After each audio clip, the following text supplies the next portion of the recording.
Most people have heard of the Flying Dutchman, whether it's through interest in maritime history and legends like myself, or through movies and shows like the Pirates of the Caribbean, or dare I say, SpongeBob SquarePants.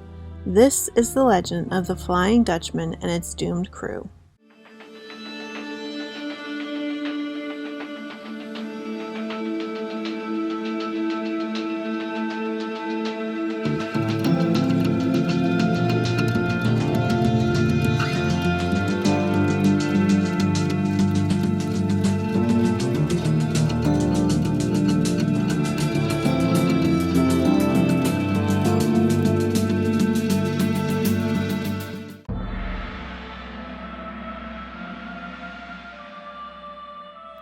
The legend of the Flying Dutchman tells the tale of Captain Van der Decken, who sailed for the Dutch East India Company.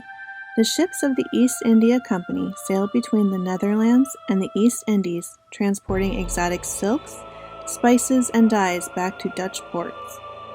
During the Flying Dutchman's final voyage, it is said that Van der Decken was eager to return to Amsterdam. He decided to take the shortest route possible around the Cape of Good Hope. As the ship began to make its way around the Cape, a terrible storm blew up. The fearful crew begged their captain to turn back. Van der Decken refused and sailed straight into the storm.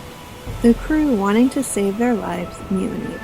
Unfortunately, they failed. Their leader was killed by Van der Decken and thrown overboard.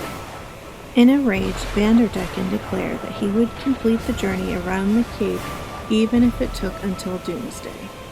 As soon as these words were spoken, the devil appeared to condemn Van der Decken and his crew to sail for all eternity. The Flying Dutchman was lost to the storm, now no more than a ghost ship sailed by its ghostly crew. Sightings of the famed ghost ship are now a sign of impending doom.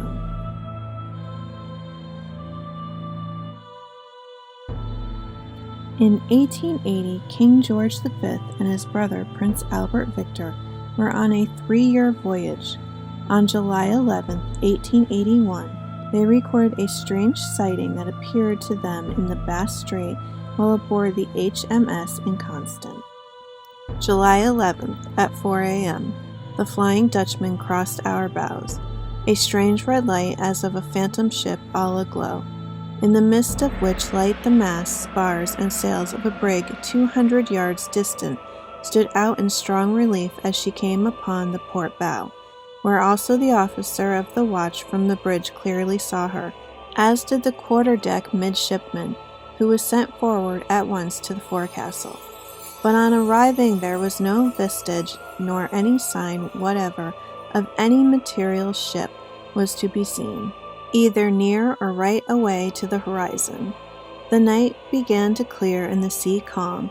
13 persons altogether saw her. At 10:45 a.m., the ordinary seaman who had this morning reported the Flying Dutchman fell from the foretop mast crosstrees onto the top-gallant forecastle and was smashed to atoms.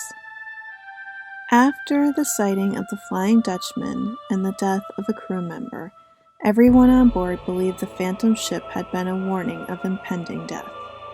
It's not just sailors who have had encounters with the Flying Dutchman. In 1939 and 1941, crowds on Glencairn Beach in South Africa witnessed the phantom ship under full sail on a collision course with land. A news report from 1939 reported that the ship sailed on with uncanny volition, heading towards the shore. Witnesses had a long, unobstructed view of the ship before vanishing in a blink of an eye. The 1941 report was much the same, with the phantom ship heading towards rocks before abruptly vanishing. The most recent sighting took place during the Second World War. A U-boat's log reported that crew members spotted the Flying Dutchman. What became of the U-boat is uncertain. It must be noted that all witnesses described the ship's appearance in very similar ways.